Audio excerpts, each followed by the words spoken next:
Advertencia. La voz de este canal no es profesional, es un audiolibro amateur que busca que tanto tú como yo disfrutemos de la lectura. Sé que a veces no hay tiempo de leer, pero si vas en el transporte con audífonos, si estás lavando platos, te estás bañando, qué sé yo, soy tu ruido de fondo tal vez, disfruta mucho del siguiente capítulo. Capítulo 3. A las 2:30 del día siguiente, Lord Henry Wotton fue paseando desde Curzon Street hasta Albany para visitar a su tío Lord Fermor, un viejo solterón, cordial pero un tanto brusco, a quien en general se tachaba de egoísta, porque el mundo no obtenía de él beneficio alguno, pero al que la buena sociedad consideraba generoso porque daba de comer a la gente que le divertía. Su padre había sido embajador en Madrid cuando Isabel II era joven y nadie había pensado aún en el general Prim, pero abandonó la carrera diplomática caprichosamente por el despecho que sintió al ver que no le ofrecían la embajada de París, puesto al que creía tener pleno derecho en razón de su nacimiento, de su indolencia, del excelente inglés de sus despachos y de su desmesurada pasión por los placeres. El hijo que había sido secretario de su padre y que presentó también la dimisión, gesto por entonces se consideraba un tanto descabellado, sucedió a su padre en el título unos meses después, y se consagró a cultivar con seriedad el gran arte aristocrático de no hacer absolutamente nada. Aunque poseía dos grandes casas en Londres, prefería vivir en habitaciones alquiladas, que le causaban menos molestias y hacía en su club la mayoría de las comidas.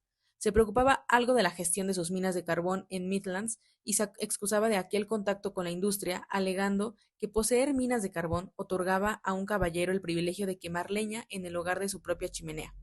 En política, era conservador, excepto cuando los conservadores gobernaban, periodo en el que los insultaba sistemáticamente, acusándolos de ser una pandilla de radicales. Era un héroe para su ayuda de la Cámara, que lo tiranizaba, y un personaje aterrador para la mayoría de sus parientes, a quienes él, a su vez, tiranizaba. Era una persona que solo podía haber nacido en Inglaterra, y siempre afirmaba que el país iba a la ruina. Sus principios estaban anticuados, pero se ponía a decir mucho en favor de los prejuicios. Cuando Lord Henry entró en la habitación de su tío, lo encontró vestido con una tosca chaqueta de casa, fumando un cigarro habano y refunfuñando mientras leía The Times. Vaya, Henry, dijo el anciano caballero, ¿qué te ha hecho salir tan pronto de casa? Creía que los dandys no se levantaban hasta las 2 y no aparecían en público hasta las 5. Puro afecto familiar, tío George, le aseguro. Quiero pedirte algo. Dinero, imagino, respondió Lord Fermor, torciendo el gesto. Bueno, siéntate y cuéntamelo todo. En estos tiempos que corren, los jóvenes imaginan que el dinero lo es todo. Sí, murmuró Lord Henry, colocándose mejor la flor que llevaba en el ojal de la chaqueta. Y cuando se hacen viejos no se lo imaginan, lo saben. Pero no quiero dinero. Solo las personas que pagan sus facturas necesitan dinero, tío George, y yo nunca pago las mías. El crédito es el capital de un segundón, y se vive agradablemente con él. Además, siempre me trato con los proveedores de Dartmoor, y en consecuencia nunca me molestan. Lo que quiero es información. No información útil, por supuesto, información perfectamente inútil. Te puedo contar todo lo que contiene cualquier información oficial, aunque quienes lo redacten hoy en día escriben muchas tonterías. Cuando yo estaba en el cuerpo diplomático las cosas iban mucho mejor, pero, según tengo entendido, ahora les hacen un examen de ingreso. ¿Hay que extrañarse del resultado?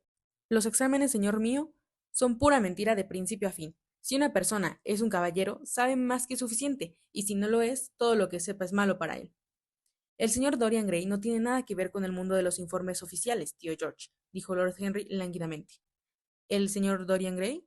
¿Quién es? Preguntó Lord Fermor, frunciendo el espeso entrecejo cano. Eso es lo que he venido a averiguar, tío George. Debo decir más bien que sé quién es. Es el nieto del último Lord Kelso. Su madre era una de Verrux, Lady Margaret de Verrux. Quiero que me hables de su madre. ¿Cómo era? ¿Con quién se casó? Trataste prácticamente a todo el mundo en tu época, de manera que quizá la hayas conocido. En el momento actual me interesa mucho el señor Grey. Acaban de presentármelo. Nieto de Kelso, repitió el anciano caballero. El nieto de Kelso, claro. Conocí muy bien a su madre. Creo que asistí a su bautizo. Era una joven extraordinariamente hermosa, Margaret de Verrux, y volvió loco a todo el mundo, escapándose con un joven que no tenía un céntimo. Un don nadie, señor mío. Un suboficial de infantería o algo por el estilo, ya lo creo. Lo recuerdo todo como si hubiera sucedido ayer. Al pobre infeliz lo mataron en un duelo en Spa pocos meses después de la boda. Una historia muy fea. Dijeron que Kelso se agenció un aventurero sin escrúpulos, un animal belga, para que insultara en público a su yerno. Le pagó, señor mío, para que lo hiciera. Le pagó y luego aquel individuo ensartó al suboficial como si fuera un pichón. Echaron tierra sobre el asunto, pero cielo santo, Kelso comió solo en el club durante cierto tiempo después de aquello. Recogió a su hija, según me contaron, pero la chica nunca volvió a dirigirle la palabra. Sí, sí, un asunto muy feo. Margaret también se murió, en menos de un año. De manera que dejó un hijo, ¿no es eso? Lo había olvidado. ¿Cómo es el chico? Si es como su madre, debe ser bien parecido. Es bien parecido, asintió Lord Henry. Espero que caiga en buenas manos, prosiguió el anciano. Heredará un montón de dinero si Kelso se ha portado bien con él. Su madre también tenía dinero, le correspondieron todas las propiedades de Selby a través de su abuelo. Su abuelo odiaba a Kelso, lo consideraba un tacaño de mucho cuidado, y no se equivocaba. Fue a Madrid en una ocasión cuando yo estaba allí. Cielo santo, logró que me avergonzase de él. La reina me preguntaba quién era el noble inglés que siempre se peleaba con los cocheros por el precio de las carreras. Menuda historia. Pasé un mes sin aparecer por la corte. Confío en que tratará a su nieto mejor que a los cocheros de alquiler. No lo sé, respondió Lord Henry. Imagino que al chico no le faltará nada. Todavía no es mayor de edad. Sé que Selby es suyo. Lo sé porque me lo ha dicho él. ¿Y su madre, entonces, era muy hermosa? Margaret Devereux. Era una de las criaturas más encantadoras que he visto nunca, Harry. ¿Qué la impulsó a comportarse como lo hizo? Es algo que nunca entenderé. Podría haberse casado con quien hubiera querido. Carlington estaba loco por ella, pero era una romántica. Todas las mujeres de esa familia lo han sido. Los hombres no valían nada, pero cielo santo, las mujeres eran maravillosas. Carlington se declaró de rodillas, me lo dijo él mismo. Margaret de Verrux se rió de él, y no había por entonces una chica en Londres que no quisiera pescarlo. Y por cierto, Harry, hablando de matrimonios estúpidos, ¿qué es esa patraña que me cuenta tu padre de que Dartmoor se quiere casar con una americana? ¿Es que las chicas inglesas no son lo bastante buenas para él? Ahora está bastante de moda casarse con americanas, tío George. Yo apoyo a las mujeres inglesas contra el mundo entero, Harry, dijo Lord Fermor, golpeando la mesa con el puño. Todo el mundo apuesta por las americanas. No duran, según me han dicho, murmuró su tío. Las carreras de fondo las agotan, pero son inigualables en las de obstáculos. Lo saltan todos sin pestañear. No creo que Dartmoor tenga la menor posibilidad. ¿Quiénes son sus padres? Gruñó el anciano. ¿Acaso los tiene? Lord Henry negó con la cabeza. Las jóvenes americanas son tan inteligentes para esconder a sus padres como las mujeres inglesas para ocultar su pasado, dijo Lord Henry levantándose para marcharse. Serán chacineros, supongo. Eso espero, tío George, por el bien de Dartmoor. Me dicen que la chacinería es una de las profesiones más lucrativas de los Estados Unidos, después de la política. ¿Es bonita esa muchacha? Se comporta como si fuese hermosa. La mayoría de las americanas lo hacen, es el secreto de su encanto. ¿Por qué no se quedan en su país? Siempre nos están diciendo que es el paraíso de las mujeres. Lo es, esa es la razón de que, como Eva, estén tan excesivamente ansiosas de abandonarlo, dijo Lord Henry. Adiós, tío George. Gracias por darme la información que quería. Me gusta saberlo todo sobre mis nuevos amigos y nada sobre los viejos. ¿Dónde almorzarás hoy, Harry? En casa de tía Agatha. He hecho que me invite junto con el señor Grey, que es último protégé. Dile a tu tía Agatha, Harry, que no me moleste más con sus empresas caritativas. Estoy harto. Caramba. La buena mujer cree que no tengo nada mejor que hacer que escribir cheques para sus estúpidas ocurrencias. De acuerdo, tío George, se lo diré. Pero no tendrá ningún efecto. Las personas filantrópicas pierden toda noción de humanidad. Se las reconoce por eso. El anciano caballero gruñó aprobatoriamente y llamó para que entrara su criado. Lord Henry atravesó unos soportales de poca altura para llegar a Burlington Street y dirigió sus pasos en dirección a la plaza de Berkeley. Aquella era, por tanto, la historia familiar de Dorian Gray. Pese a lo esquemático del relato, la había impresionado porque hacía pensar en una historia de amor extraña, casi moderna. Una mujer hermosa que se arriesga todo por una loca pasión. Unas pocas semanas de felicidad, sin límites truncadas, por un crimen odioso, por una traición. Meses de silenciosos sufrimientos y luego un hijo nacido en el dolor. La madre arrebatada por la muerte, el niño abandonado a la soledad y a la tiranía de un anciano sin corazón. Sí, unos antecedentes interesantes, que situaban al muchacho, que le añadían una nueva perfección, por así decirlo. Detrás de todas las cosas exquisitas hay algo trágico. Para que florezca la más humilde de las flores, se necesita el esfuerzo de mundos. Y qué encantador había estado durante la cena de la noche anterior, cuando la sorpresa en los ojos y los labios entreabiertos por el placer y el temor se había sentado frente a él en el club, las pantallas rojas de las lámparas avivando el rubor despertado en su rostro por el asombro. Hablar con él era como tocar el más delicado de los violines. Dorian respondía a cada toque y vibración del arco. Había algo terriblemente cautivador en influir sobre alguien. No existía otra actividad parecida. Proyectar el alma sobre una forma agradable, detener un momento, emitir las propias ideas para que las devuelvan un eco, acompañadas por la música de una pasión juvenil. transmitir a otro la propia sensibilidad como si se tratase de un fluido sutil o de un extraño perfume. Allí estaba la fuente de una alegría verdadera, tal vez la más satisfactoria que todavía nos permite una época tan mezquina y tan vulgar como la nuestra, una época safiamente carnal en sus placeres y enormemente vulgar en sus metas. Aquel muchacho, a quien por una extraña casualidad había conocido en el estudio de Basil, encarnaba además un modelo maravilloso, o, al menos, se le podía convertir en un ser maravilloso. Suyo era el encanto y la pureza inmaculada de la adolescencia, junto a una belleza que sólo los antiguos mármoles griegos conservan para nosotros. No había nada que no se pudiera hacer con él. Se le podía convertir en un titán o en un juguete. Qué lástima que semejante belleza estuviera destinada a marchitarse. Y Basil, desde un punto de vista psicológico, qué interesante era. Un nuevo estilo artístico, un modo nuevo de ver la vida, todo ello sugerido de manera tan extraña por la simple presencia de alguien que era todo eso de manera inconsciente.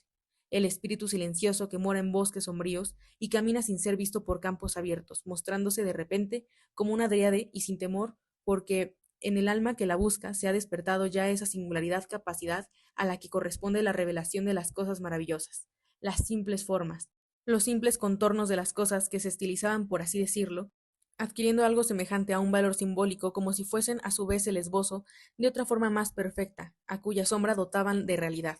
Qué extraño era todo. Recordaba algo parecido en la historia del pensamiento. ¿No fue Platón, aquel artista de las ideas, quien lo había analizado por primera vez? ¿No había sido Buonarroti quien le esculpió en el mármol multicolor de una sucesión de sonetos? Pero en nuestro siglo era extraño, sí. Trataría de ser para Dorian Gray lo que él, sin saberlo, había sido para el autor de aquel retrato maravilloso. Trataría de dominarlo. En realidad, ya lo había hecho a medias. Haría suyo aquel espíritu maravilloso. Había algo fascinante en aquel hijo del amor y de la muerte. De repente, Lord Henry se detuvo y contempló las casas que lo rodeaban. Se dio cuenta de que había dejado atrás la de su tía, y sonriendo, volvió sobre sus pasos. Cuando entró en el vestíbulo, un tanto sombrío, el mayordomo le hizo saber que los comensales ya se habían sentado a la mesa. Entregó el sombrero y el bastón a uno de los lacayos y pasó al comedor. Tarde, como de costumbre, exclamó su tía, reprendiéndolo con un movimiento de cabeza. Lord Henry inventó una excusa banal, y, después de acomodarse en el sitio vacío al lado de Lady Agatha, miró a su alrededor para ver a los invitados. Dorian Gray le hizo una tímida inclinación de cabeza desde el extremo de la mesa, apareciendo en sus mejillas un rubor de satisfacción. Frente a él tenía la duquesa de Harley, una dama con un carácter y un valor admirables, muy querida por todos los que la conocían y con amplias proporciones arquitectónicas a las que los historiadores contemporáneos, cuando no se trata de duquesas, dan el nombre de corpulencia. A la derecha estaba sentado Sir Thomas Burdon, miembro radical del Parlamento que seguía a su líder en la vida pública y a los mejores cocineros en la privada, cenando con los conservadores y pensando con los liberales, según una regla tan prudente como bien conocida. El asiento a la izquierda de la duquesa estaba ocupado por el señor Erskine de Threatley, anciano caballero de considerable encanto y cultura, que había caído, sin embargo, en la mala costumbre de guardar silencio, puesto que, como explicó en alguna ocasión Lady Agatha, todo lo que tenía que decir lo había dicho antes de cumplir los 30. A la izquierda de Lord Henry se sentaba la señora Vandeleur, una de las amigas más antiguas de su tía, santa entre las mujeres, pero tan terriblemente poco atractiva que hacía pensar en el himnario mal encuadernado. Afortunadamente para él, la señora Vandeleur tenía a su otro lado a Lord Faudel, una mediocridad muy inteligente, de más de 40 años y calva tan rotunda como una declaración ministerial en la Cámara de los Comunes, con quien conversaba de una manera tan interesadamente seria que es el único error imperdonable, como él mismo había señalado en una ocasión, en el que caen todas las personas realmente buenas, y del que ninguna de ellas escapa por completo. Estamos hablando del pobre Dartmoor, Lord Henry, exclamó la duquesa, haciéndole desde el otro lado de la mesa un gesto amistoso con la cabeza. ¿Cree usted que se casará realmente con esa joven tan fascinante? Creo que la joven está decidida a pedir su mano, duquesa. ¡Qué espanto! Exclamó Lady Agatha. Alguien debería tomar cartas en el asunto. Me han informado de muy buena tinta que su padre tiene un almacén de áridos, dijo Sir Thomas Burton con aire desdeñoso. Mi tío ha sugerido que ya trata de chacinería, Sir Thomas. Áridos. ¿Qué mercancías son esas? Preguntó la duquesa, alzando sus grandes manos en gesto de asombro y acentuando mucho el verbo. Novelas americanas, respondió Lord Henry mientras se servía una codorniz. La duquesa pareció desconcertada. No le haga caso, querida, susurró Lady Agatha. Mi sobrino nunca habla en serio. Cuando se descubrió América, intervino el miembro radical de la Cámara de los Comunes, procediendo a enumerar algunos datos aburridísimos. Como todas las personas que tratan de agotar un tema, logró agotar a sus oyentes. La duquesa suspiró e hizo uso de su posición privilegiada para interrumpir. Ojalá nunca lo hubieran descubierto, exclamó. A decir verdad, nuestras jóvenes no tienen ahora la menor oportunidad. Es una gran injusticia. Quizá después de todo, América nunca haya sido descubierta, dijo el señor Erskine. Yo diría más bien que fue meramente detectada. Sí, sí, pero yo he visto especímenes de sus habitantes, respondió vagamente la duquesa. He de confesar que la mayoría de las mujeres son extraordinariamente bonitas, y además visten bien. Compran toda la ropa en París. Me gustaría poder permitírmelo. Dicen que cuando mueren, los americanos buenos van a París, rió entre dientes Sir Thomas, que tenía un gran armario de frases ingeniosas ya desechadas. ¿De verdad? ¿Y a dónde van los malos? Quiso saber la duquesa. Van a los Estados Unidos, murmuró Lord Henry. Sir Thomas frunció el ceño. Me temo que su sobrino tiene prejuicios contra ese gran país, le dijo a Lady Agatha. He viajado por todo el territorio, en coches suministrados por los directores que son, en esas cuestiones, extraordinariamente hospitalarios. Le aseguro que es muy instructivo visitar los Estados Unidos. ¿De verdad tenemos que ver Chicago para estar bien educados? Preguntó el señor Erskine quejumbrosamente. No me siento capaz de emprender ese viaje. Sir Thomas agitó la mano. El señor Erskine de Threadley tiene el mundo en las estanterías de su biblioteca. A nosotros, los hombres prácticos, nos gustan ver las cosas, no leer su descripción. Los americanos son un pueblo muy interesante y totalmente razonable. Creo que es la característica que los distingue. Sí, señor Erskine, un pueblo totalmente razonable. Le aseguro que los americanos no se andan por las ramas. Terrible, exclamó Lord Henry. No me gusta la fuerza bruta, pero la razón bruta es totalmente insoportable. No está bien utilizarla, es como golpear por debajo del intelecto. No lo entiendo, dijo Sir Thomas enrojeciendo considerablemente. Yo sí, Lord Henry, murmuró el señor Erskine con una sonrisa. Las paradojas están muy bien a su manera, intervino el baronet. ¿Era eso una paradoja? Preguntó el señor Erskine. No me lo ha parecido. Quizá lo fuera. Bien, el camino de las paradojas es el camino de la verdad. Para poner a prueba la realidad, hemos de verla en la cuerda floja. Cuando las verdades se hacen acróbatas, podemos juzgarlas. Dios del cielo, dijo Lady Agatha, ¿cómo discuten ustedes los hombres? Estoy segura de que nunca sabré de qué están hablando. Por cierto, Harry, estoy muy enfadada contigo. ¿Por qué tratas de convencer a nuestro Dorian Gray, una persona tan encantadora, para que renuncie a East End? Te aseguro que sería inapreciable. A nuestros habituales les hubiera encantado oírle tocar. Quiero que toque para mí, exclamó Lord Henry sonriendo. Cuando miró hacia el extremo de la mesa, captó como respuesta un brillo en la mirada de Dorian. Pero en Whitechapel la gente es muy desgraciada, protestó Lady Agatha. Soy capaz de simpatizar con cualquier cosa menos con el sufrimiento, dijo Lord Henry encogiéndose de hombros. Hasta eso no llego. Es demasiado feo, demasiado horrible, demasiado angustioso. Hay algo terriblemente morboso en la simpatía de nuestra época por el dolor. Debemos interesarnos por los colores, por la belleza, por la alegría de vivir. Cuanto menos se hable de las miserias de la vida, tanto mejor. De todos modos, el East End es un problema muy importante, señaló Sir Thomas con un grave movimiento de cabeza. Muy cierto, respondió el joven lord. Es el problema de la esclavitud, y tratamos de resolverlo divirtiendo a los esclavos. El político le miró con mucho interés. ¿Qué cambio propone usted en ese caso? Preguntó. Lord Henry se echó a reír.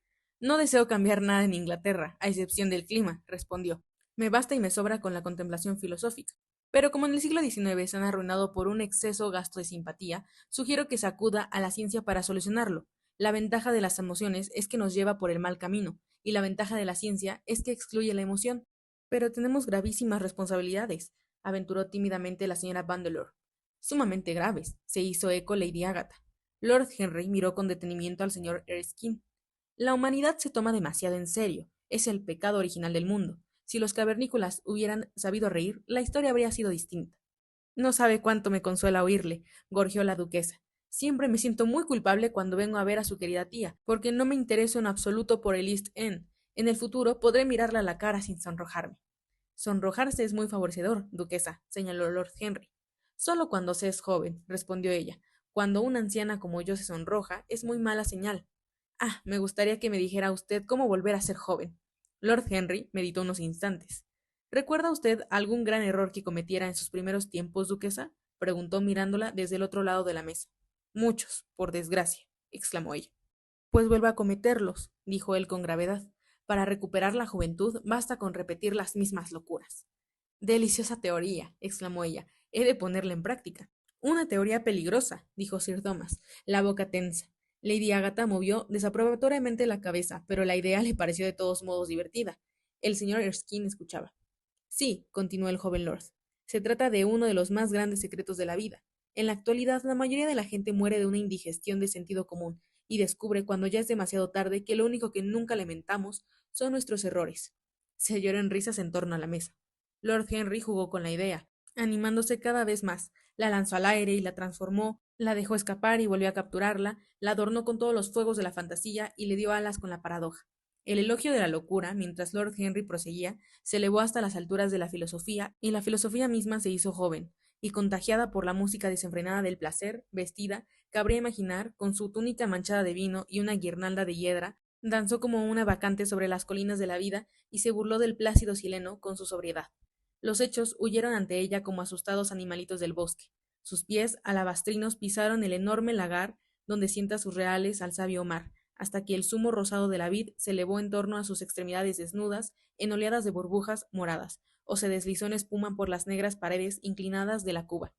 Fue una extraordinaria improvisación. Lord Henry sentía fijos en él los ojos de Dorian Gray, y saber que había entre quienes lo escuchaban alguien a quien deseaba fascinar parecía dar mayor agudeza a su ingenio y prestar colores más vivos a su imaginación.